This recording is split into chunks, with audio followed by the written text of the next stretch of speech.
Our Yoruba World Congress is a powerful organization.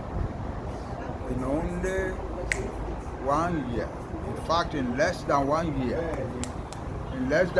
year, we have expanded to cover all local governments of Yoruba land, the Yoruba homeland in Benin and Togo, the Yoruba diaspora on the African continent, and the Yoruba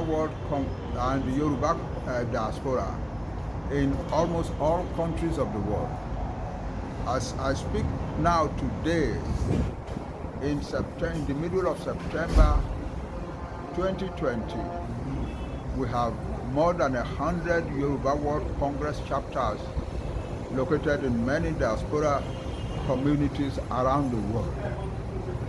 We have held out a great deal of hope for our people, and we want to assure our people that we will always hold up that hope. We have set out to seek liberation for our nation, and by the grace of God we will achieve that liberation. We have had some rumbling in the family, but that's natural of families. The rumblings are over. We are back to the task of fighting for the liberation and the self-determination of our nation.